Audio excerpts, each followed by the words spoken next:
Hi, everybody, and welcome to the Digital Download. Isn't this cool? This is a weekly thing that we're going to do, and we want it to be educational.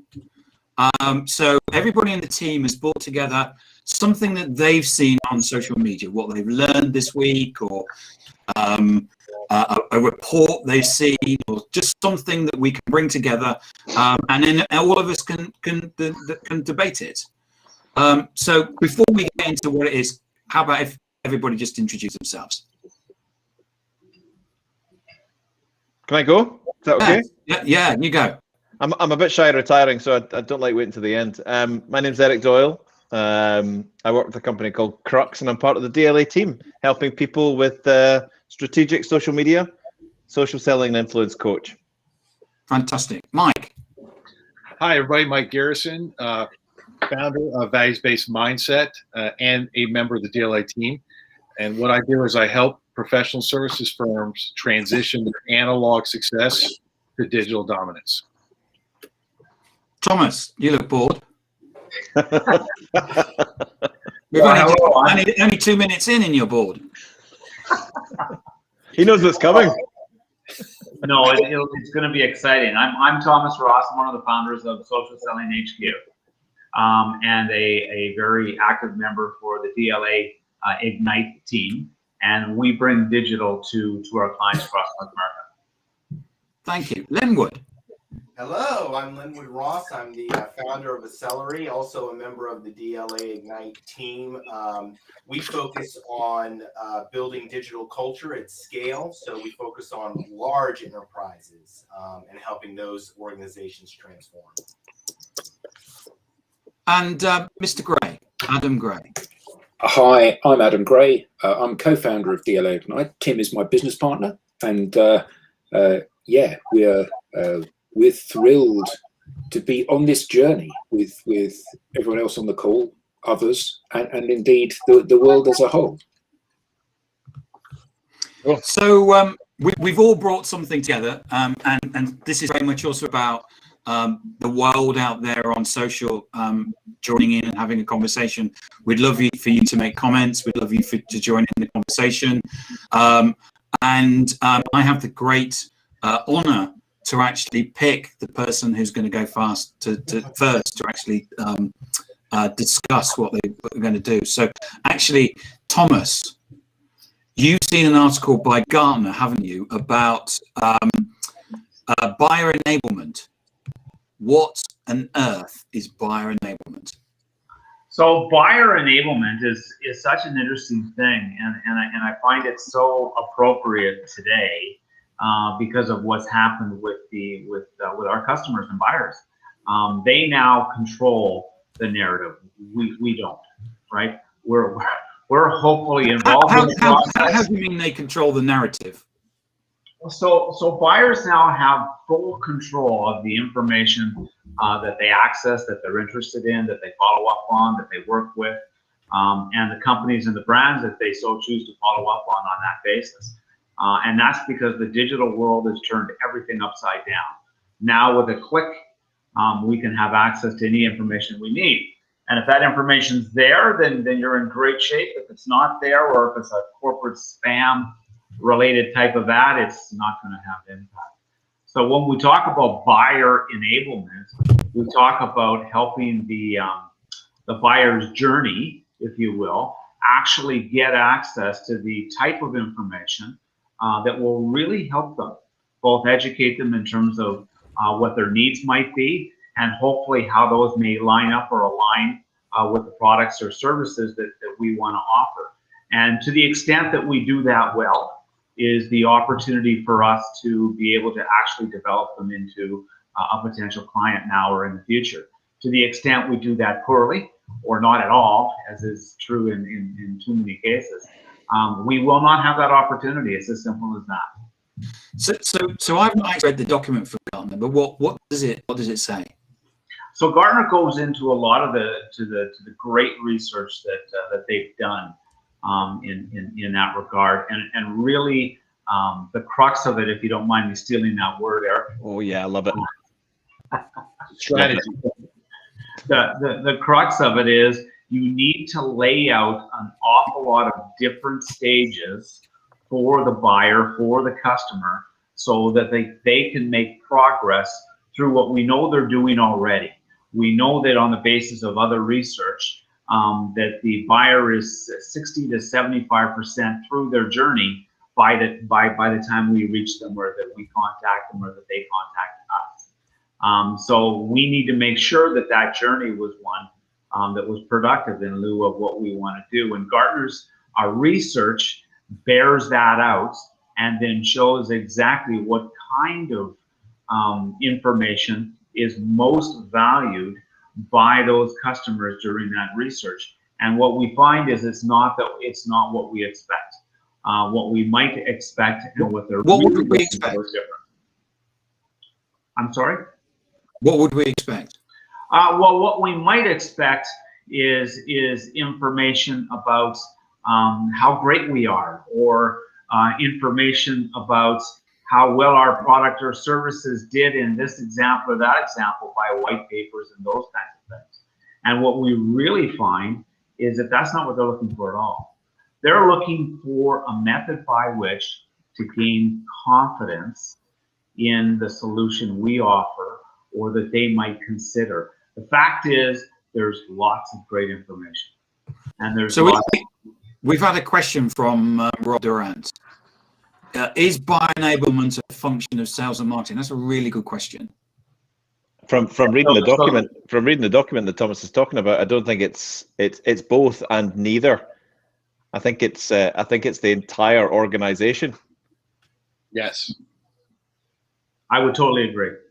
In fact, to the extent that that's true, sales and marketing blur, don't they?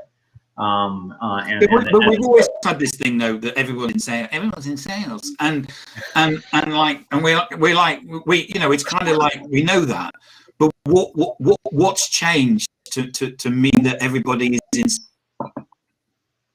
What's changed is that anybody and everybody on the team has the opportunity to contribute to that journey. Because we don't all have a right. Right. I think Tim has a little internet problem, so he might be glitching a little bit. Okay. Yeah, I seem to be the one that's got the problem. Yeah. But that information can come from, and should come from, anybody and everybody on the team within the organization, and not from corporate spam. And that's why everybody truly is now providing input and information to help that customer gain confidence in So what give us examples. You know, what can we do back in what can we do back at the ranch? So back at the ranch, anybody and everybody that's customer facing needs to be contributing content, and needs to be talking about what they do and how they do it from a personal perspective, how they work with their customers, the solutions they provided, the different types of opportunities that's created, and the positive impact that's had. And when that comes from them and from the customers, that brings confidence, and that shows a broad breadth of positive. So the CEO is online explaining about the culture, because if we're going to buy something, we're going to buy into the culture and the purpose of the company. The purchasing department is talking about sustainability, because what we're going to buy, we want to make sure it's not made in a sweatshop. The HR department is online talking about diversity and the importance of inclusion, all those things. Is that what you're talking about? That's all part of it, absolutely. And the more the leadership team, starting from the CEO, is involved, the better, right? Because then that breeds right down, and now you've got a whole organization telling a great story. And when they do that on a personal basis, again, it comes down to the buyer having confidence. There's so much information that there's information overload. So it's all about providing confidence. And if I may, just to add into that, beautiful response from Thomas there, that, you know, we all sat there at various points in our career at kickoff meetings or town halls or whatever, where the CEO or the MD was saying, you know, come on guys, you know, we're all in sales. And I remember at points in my career where I didn't really understand how that related to me. I could find a sort of existential link to the fact that my behavior might at some point make or break a client's opinion or something. But until I got into frontline jobs where I was actually interfacing with clients. I never really got that. Now we're in a position where the world is, we talk about the fact that the world has changed through social and digital. It's completely upside down from where it used to be. It's completely refocused and recentered. So now we're in a position where we'll have, like, for instance, just working with a client this week where they were really super focused on the fact that their company page on LinkedIn was what it was all about. It's got 4,000 followers. The team that have now come on the social selling and influence journey, I've got more than 25,000 followers. The people have got the facility to become bigger than the brand. The people are bigger than the brand, more powerful than the brand. Just giving them that ability to put themselves in a position where they can leverage from that. It might be quite flippant, but on a grand scale, it's going back to the Twitter profiles. Nike has 8.4 million followers on Twitter. If they want to sell some tennis apparel, they probably should call Serena, who's got 10.4 million followers. If they want to sell a basketball jersey or some basketball boots, they should probably call LeBron with 49.4 million followers. You know, massively bigger than their online following. And then if they're going to try and sell some football boots, they should probably call Cristiano Ronaldo, who's got 91.6 million followers. The people are winning the battle over the brands. Can't repeat it enough. A really interesting fallout from that is that in the Gartner Trust Report, it says that the most trusted people are the technical people within a company and people just like you, ahead of the CEO, which is a long way ahead of marketing and sales. Which report, Adam? Gartner Trust Report. The Edelman report. Edelman. Yeah, Edelman. Yeah. Sorry. Yes, technical people are ahead. Just to say, LinkedIn users. So, by the way, LinkedIn user. I've checked it out. If you're not connected to me, I don't. It doesn't bring up your name. So if you can send me a connection request, I can then pick that up, or just put your name in the chat. What you say, starting at the top, yeah, absolutely, and providing vision and reinforcing and building strong relationships, absolutely. Thanks for that. And by the way, appreciate the awesome discussion today. Thank you. Sorry, Adam. No, it was right to pull that up. But I think it's really interesting, isn't it, that it isn't just the stars and the influencers that have got the power. It's people who are just like us. Yeah. You know, why would I believe what a salesperson or a marketing person says when I can believe somebody who looks just like me? Yeah. And you know, we don't believe salespeople. I mean, you know, whenever we look at a salesperson, you know that salesperson's lying because their lips are moving. You know, why not get other people in the organization to kind of do the selling for us? But I mean, in a serious way. Yeah. Thanks, Thomas. That's really great. So if anybody watching, if you're watching on LinkedIn, I've actually put a link to that Gartner report below, or should be in the chat below if you want to have access to that. So Mike, you found a HubSpot report, didn't you? And I have actually read this one. Yeah, with all respect to HubSpot, I'm going to savage this. So it's called the 6 Sales Challenges Facing Salespeople in 2021. And with all due respect, which isn't a lot, it's the same challenge, right? The same challenge is this. If you are still selling like a douchebag, you or your organization, you're going to experience the results of a douchebag, which is not a lot, frustration and things like that. If you're selling by relationship, you're going to be successful because you actually own something that can't be taken away. Like the oldest form of marketing is what? Word of mouth. Yeah. All we're doing, at least the way that we do it here at DLA, is transitioning what you know works in the real world, what feels good, what actually is exponential in impact, which is building relationships that tell stories. And we're just transitioning it through training and coaching online. So I'm going to go through this real quick. You ready, Tim?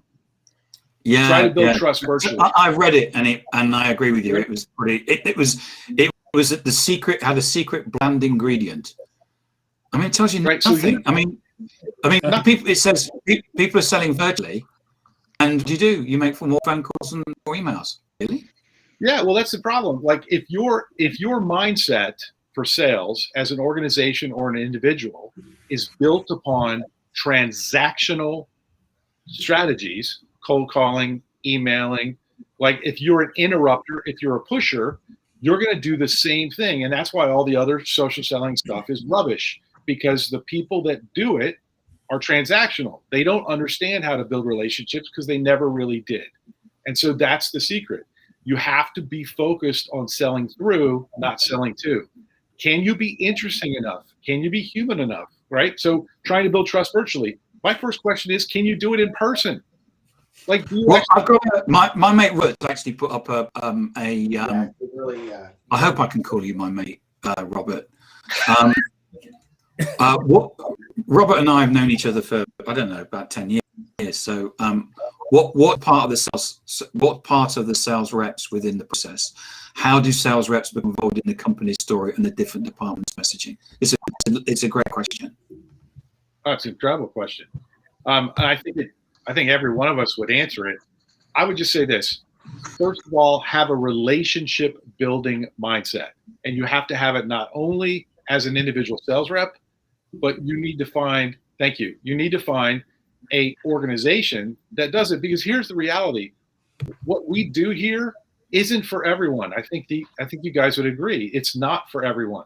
If you are not able to focus on building relationships and not being a soulless pitch artist, then you're not going to be successful on social, because you're just going to. Or if you're allergic to leads. To leads? Oh my God! Allergic to success. Allergic to revenue. Right. Well, isn't it the deal? Like the answer for every one of these things that they have here is be strategic on social. And being strategic requires you to think about the long-term effects of your behavior. And if you're just going to irritate people, back to Thomas's point, if buyers are in charge of the sales process, right, the information, what is the oldest way to ace out every salesperson that ever lived in every other company? Get introduced to the right person ahead of time, right? Why try and compete when everybody else has the same deal? If you do what we're talking about here, you're going to be involved before the purchase decision. You'll, in effect, be supporting the buying committee. You know, I just think that you have got to be focused on whether or not you really care about people or not. And if you don't, so Mike, the report. Yes. So when you look at it, get in front of decision makers. How do we do that normally? Social. Realize a strong product alone won't close deals. The answer is social. Adjusting to uncertain post-COVID world. The answer is social. Struggling with productivity in the face of uncertainty.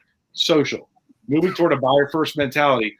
Social. But the thing is, is anybody suspecting that Mike might have missed his first cup of coffee of the day today or something? Angry. This is angry, Mike. Mike, but they don't mention it at all in the report. And you know, you've got HubSpot, which I respect a lot. You know, they're the people that set up Inbound. You know, this is all about inbound and stuff. They're the masters of this, and the best they could do, the insight was to make more calls and to send more emails. Well, what are they selling? Well, it's interesting because they've actually, the CMO of HubSpot's actually gone on. There's a if you come to me, I can send you the report and the webinar that he actually speaks at, where he says we're not sending emails anymore because it doesn't work. Yeah. So I mean, I would say, like, all joking aside, I've had some great interactions with folks at HubSpot over the years. But at the end of the day, the problem that everyone has with social as an answer is that they're not strategic, right? They are looking at this from an analog mindset: interrupt, push, volume of technology, quick fix, on a digital social platform. And if it didn't work when we didn't have social, it will not work on social, because it is social media, not sales media, not cold call media, not email media. It's social. And that's I think the big problem is especially for a large organization that has the impact that HubSpot does. Like, this is very threatening. How do we transition our business to social for real? So I got a question here from Robert. Don't know if anybody can answer this. What part can technology play in that process for sales reps building relationships, trust, and amplifying the brand story? And I was actually going to go to you, Adam. Yeah, I think that we're all in agreement, but I'll articulate this for anyone that's watching that may not be so aware of what it is that we believe. Social, as Brian Solis said, is about psychology, not about technology. You know, it's about having conversations and building relationships with people and becoming friends, in quotes, with people and getting to know and trust them. And technology, the role it plays is to provide that scale. You know, Mike comes from the old BNI world of business breakfast with people. That's the best way of forging any relationship with someone, because you get to see them every week, you get to spend social time with those people, you get to really know those people. But the problem is you can only eat so many breakfasts in a week, and you can only have so many people around a table. Amen. The inherent technology provided by the social networks is one of scale. So rather than breakfasting every week with 20 people, you can breakfast every day with 20,000 people. Some of those people, your message will resonate with them. They'll be your ideal customer.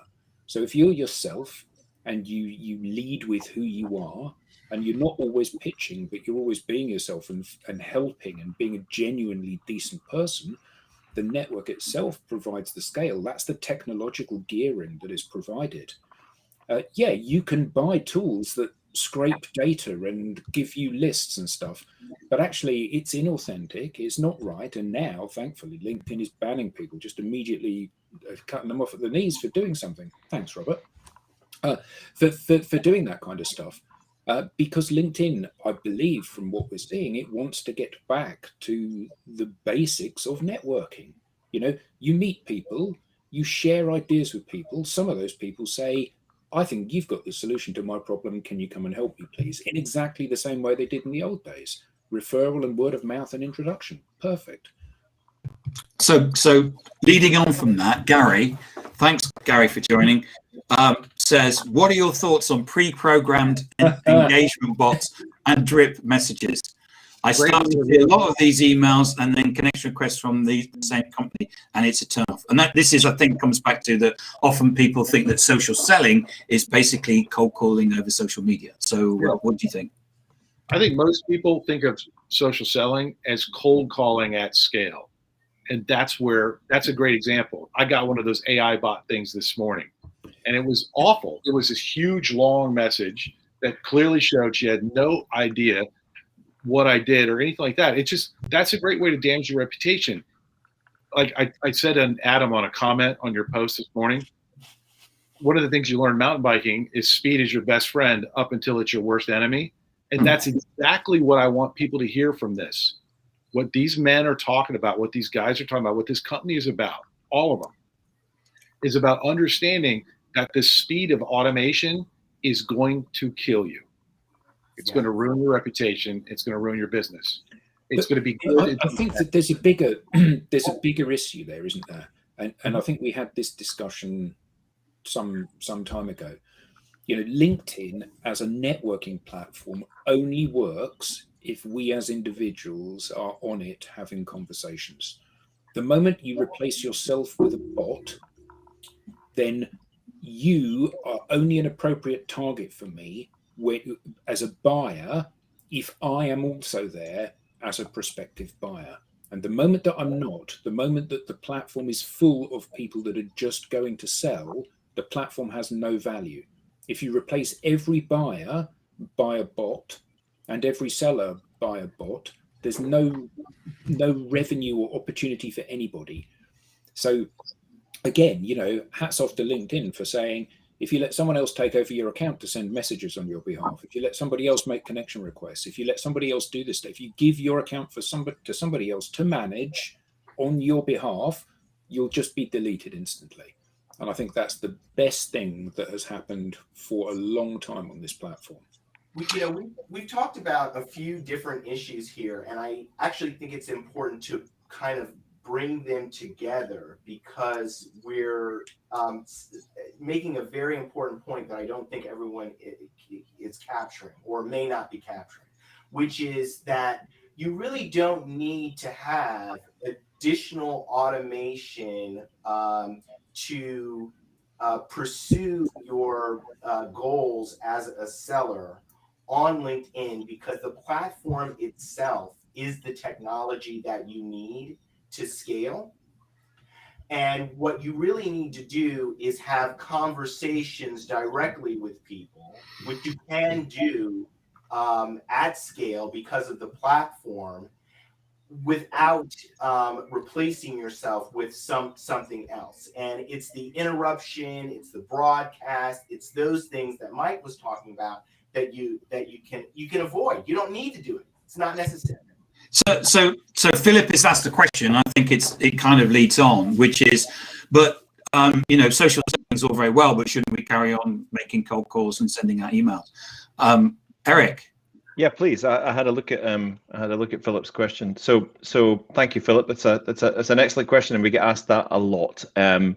So we don't work on gut feel. We work on data. We work on what exists, what works. If you're I'm looking at your organization right now. If your organization was tasked with turning over 10 million euros, and your cold calling and cold emailing efforts are making 10, 11, 12, 15 million euros, then you're on to a winner.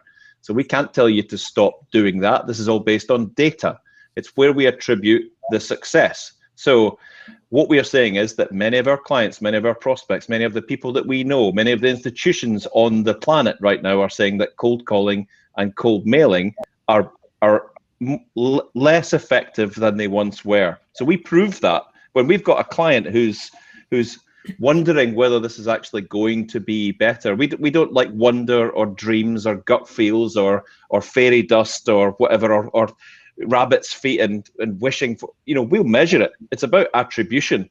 So as I said, what is your sales forecast in the year? How much are you getting with that cold calling and mailing? I firmly believe that any organization we go into that's using cold calling and cold mailing as its main demand gen satisfaction resource, social selling and influence will wipe the floor with it fairly quickly, and we know that works. But the way that we measure that is that we will. One of the best ways to do it is to run a pilot. Run it alongside. Take a portion of your sales team and get them to stop cold calling and mailing and start social selling. Yeah. And with the process and rigor that we run them side by side. Run them side by side and measure the results. Yeah. Sorry, Mike.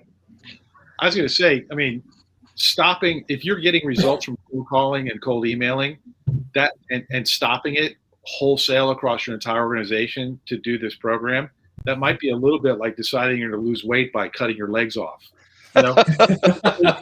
Please have a cup of coffee.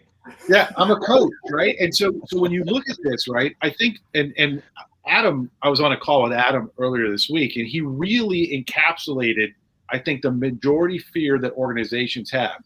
They look at social selling, they look at relationships, and they're like, I know this worked analog, but I couldn't track it. I didn't understand how I could forecast sales results across a multi-site, multi-country business because it was anecdotal. You see where I'm going with this, Adam? Like, the evidence was anecdotal because you had other people telling stories. The difference with strategic social selling and, quite frankly, our program is it's documented. So we move from anecdotal evidence to tracking, just like what Eric was saying. And no reasonable business is going to stop everything unless you have way too much money. And you've got evidence to back it up. But there's one thing just in closing. Sorry, Tim. One thing just in closing, just to give Philip credibility for his question. So his question was about, should the modern sales reps stop that? And we've answered that. The last part was, can cold calling and cold emailing be part of a social selling strategy? And there is no social selling strategy that's got a big cold calling and cold emailing element to it. That's we're talking apples and oranges here. Yeah, it's like playing football with a tennis ball. What are you doing? So, Philip, I hope that that helped you and sort that out. And if there's any other questions, please bring them forward. Lenwood, Yes, sir. what are we going to talk about today? What have you learned this week? You know, I posted an article yesterday on my LinkedIn, Linwood M. Ross, if you want to read the article. It was about the 5 strategies that become to be more impactful as a buyer-driven organization. And I really liked the article because it talked about, it was really like an issue spotting article, you know, talking to all of those marketing executives about, you know, what's going on with the buyer and why buying and sales organizations need to make a change. I think the most important part of the article, which he doesn't actually say, is that this is a transformation for organizations. This is not a tinker. This is not something that your hints and tips on social media is gonna fix. So true. Right? We're talking about a, you know, it's really a global phenomenon that's impacting every organization, and we need to change our organizations from how the people are doing things to the processes, the collection of data, and how that data is used so that we're outward focused and not inward focused. Yeah, I get a lot of calls from people where they say, yeah, we got somebody in, they did an hour, 2 hours, hints and tips how to use it. And I always say, so how did that work? And they said, well, nothing happened. And I get that time after time after time, you know. And I mean, these people should go and ask for their money back because they're wasting their time and money. I don't know why they do it. It's nothing that a master class or a one-day seminar is going to fix, because it is a wholesale change in the way that the organization works, including destroying silos, the silo between sales and marketing, and also the technical people. Right? So I've got a question here from Robert. Thanks, Lenwood. We've got a question here from Robert. Would anyone like to take this one? So how do you suggest that social selling reps help the buyer's journey through social channels? What content should be sharing and how often, and what type of, how long do you want on this one, Robert? So I'll jump in. So I'm working with a load of professional salespeople right now who are making the transition to social. So where did we start? Where did he say? So first of all, we work out what they want to be famous for, and we construct a content plan around that. No professional person who is using social media for their business to drive conversations that lead to commercial interaction should be waking up in the morning and saying, damn, what am I going to post today? This is all planned. This is all leading back, and everything links back to the overall strategy. Everything we do on social, when we start to take it seriously, has a purpose and is towards an end. So whatever those sales reps are doing, we should be developing a content plan that is relevant to them and relevant to what their company are trying to achieve with social media. That is clear. Once we get all of that aligned, what you want to be famous for, what you're trying to achieve with social, and then we can start to build a content plan around the tone and timbre of your organization and what you really want. What kind of engagement are you looking for, and what you're going to do with that? What content should they be sharing? Our buzzword, our sort of headline is rich and diverse content that gets the kind of engagement that you're looking for, and that we can track and we can look to improve upon. One of our key things is, if you're posting content day after day, week after week, month after month, and you're not getting what you're looking for, it's not your network's problem, it's your problem. So you need to adjust, analyze the data, look at what works, do more of that, chop and change, but give your network a rich and diverse content matrix, which is keeping them on their toes, keeping them entertained, and separating you from your bland vanilla competition. How often should you be posting? Our advice is you should be there. You should be turning up for work every day. You should be in front of your audience every single day. Is that your mobile, your watch interfering? It could be my watch. I will take it. I will take it and throw it across the room. It could be. Hey, Eric. Hope we didn't hit the dog. Wait, real quick. I think like the short version of that for us Americans is you're not going to come up with a content strategy. I don't know what. It's not me. It is not me. Here's the thing. If you were going to try and figure it out and then do the same thing every day for the rest of your life, it's not going to work. And that's what Eric is telling you, and that's what everyone else is here. Is you have to analyze, you have to keep working, because at the end of the day, if you want to sell through your network, they have to like your content. You have to find out what they want.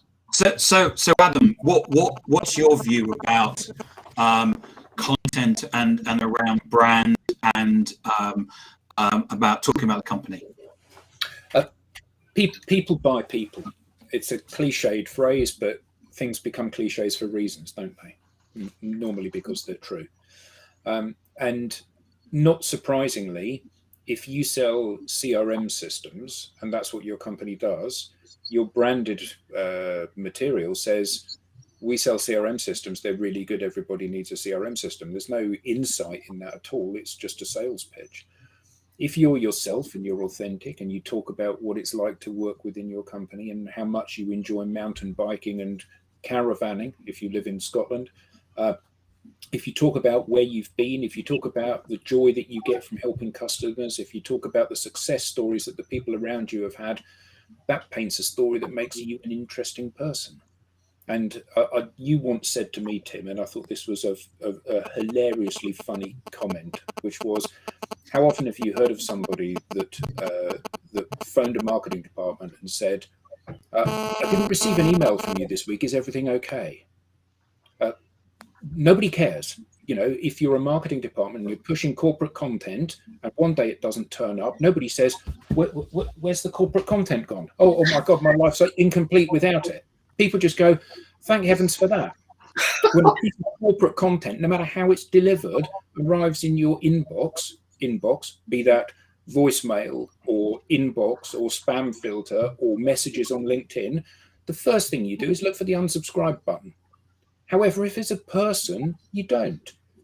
You listen to what it is they have to say, and if they seem like somebody that you resonate with, that you like, that you think is funny, that you think is entertaining, you're happy to have a conversation with them.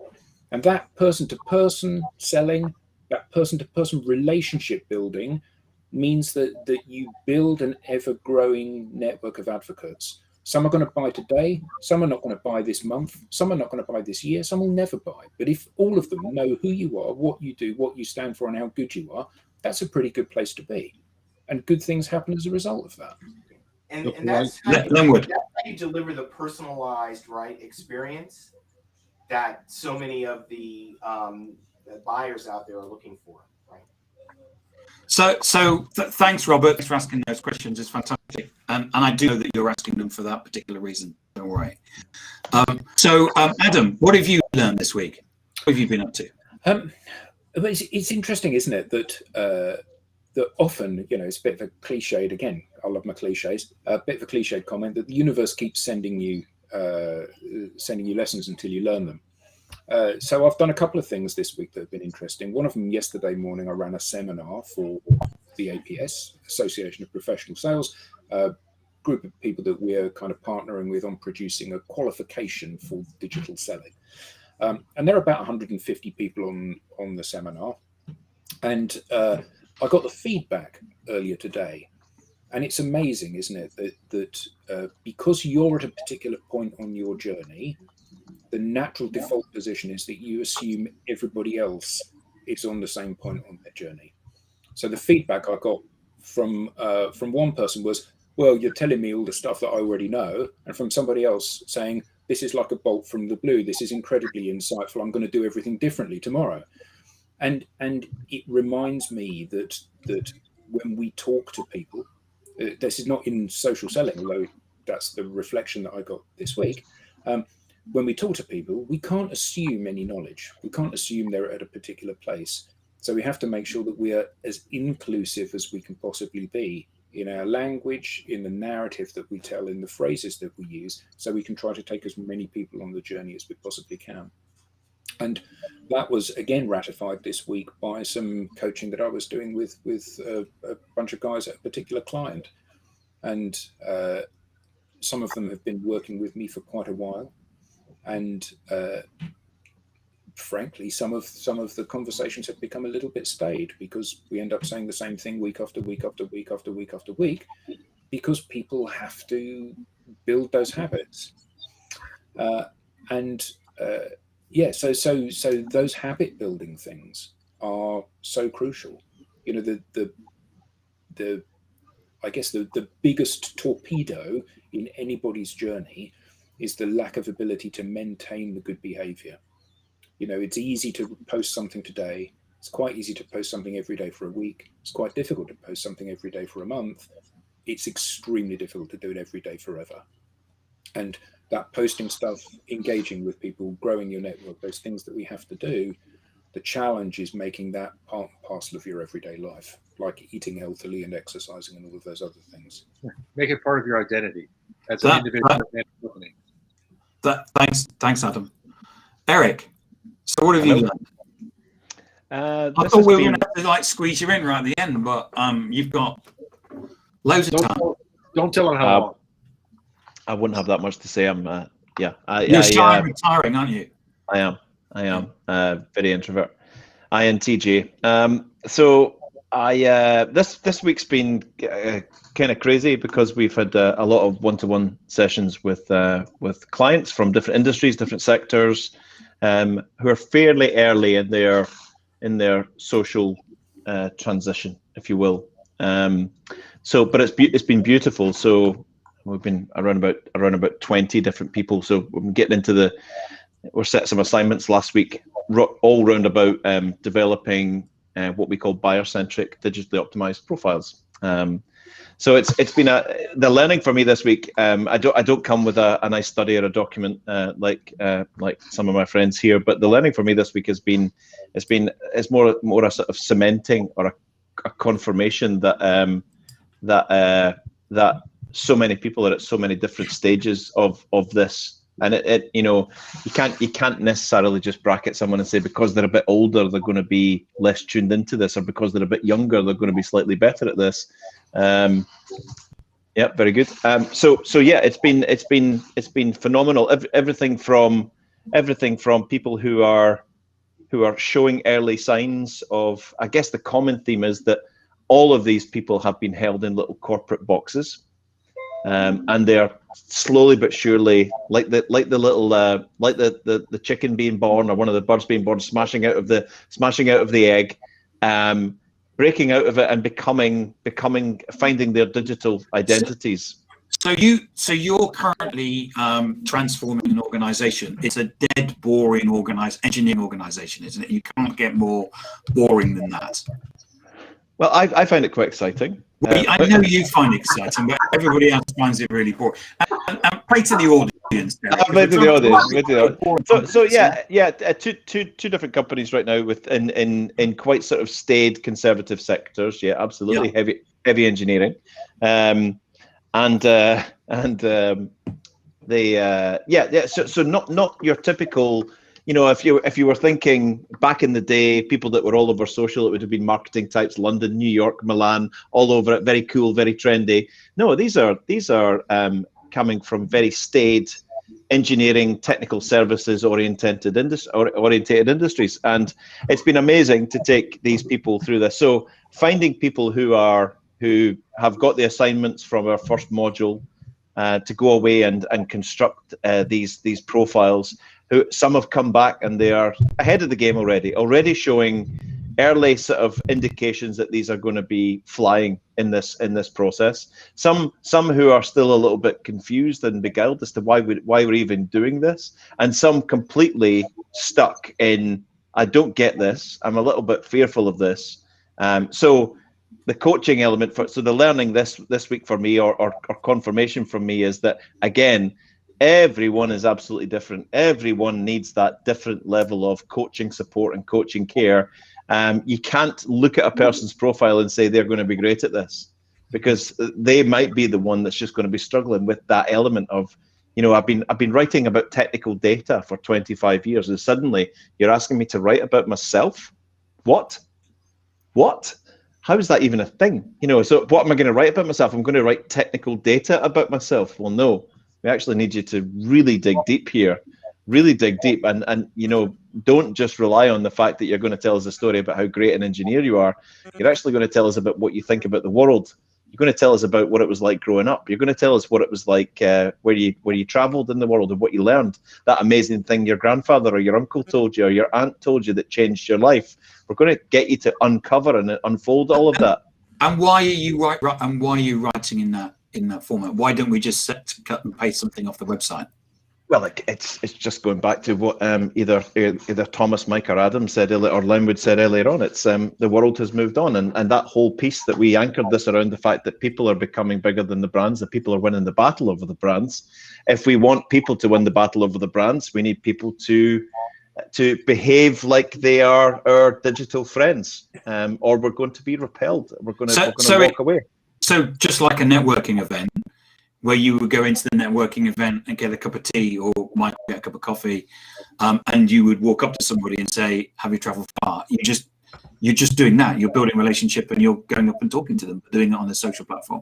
Totally. You're talking about, you know, I remember the best conversations I ever had at networking events is when we started off talking about the horrendous weather, or, you know, just come back from holidays, and the first, you know, we might have stood for half an hour, and 20 minutes of that was social chat, social bonding, social getting together, and then we got to what we do and all of that. So yeah, it's permeating that through all of our digital real estate that we have, and it's been amazing this week to see people in the main really excited about it, making early stage blunders that we're able to coach back and check and refer to and just move forward with people at all different levels. It's been a tiring week, but a great week. Good. So thank you everybody for sharing what you're doing. Are there any funny stories or anything that you've seen out there that's funny? Any posts that you've seen that's funny? Anything else that you'd like to share? Silent. Yeah, I've got a funny one as well. But yeah. Go on, Mike. No, I want to hear Adam's. I said that yesterday I did this seminar for the APS, and I was fortunate enough to get the feedback form from that. Yeah. And as you would expect, I got some nice comments. Great content and very informative. A wake-up call to show how far behind I am on social media and what I need to, that kind of thing. Also, you get the flip side of that. I didn't really enjoy this one, unfortunately. Very much one person's opinion, and I've heard other people speak in different terms about LinkedIn. So we will agree to disagree. And again, fine. I'm perfectly happy with people that disagree with my very interesting comment that I got back was, and this was the only feedback, the speaker was very quiet. So that was an hour of their time they're never getting back. I've never gotten that feedback, Adam. Neither have I, oddly, Mike. Neither have I. So, Mike. So the funniest thing that happened was when I was talking to a coaching client about the importance of building a network, and I got this massive pushback that sending out invitations on LinkedIn was basically cold calling. And I said, well, that's interesting. Aren't you a member of a Rotary group, and don't you attend the Chamber of Commerce? And he's like, yeah. I said, so you're a hypocrite. Like, what? I said, you know, all we're talking about doing when we look at social selling, not social marketing, but social selling, all we're talking about doing is systematically building a network. And he's like, oh, it was a BFO, blinding flash the obvious. We're not talking about anything nasty or cold. We're talking about doing what works all the time.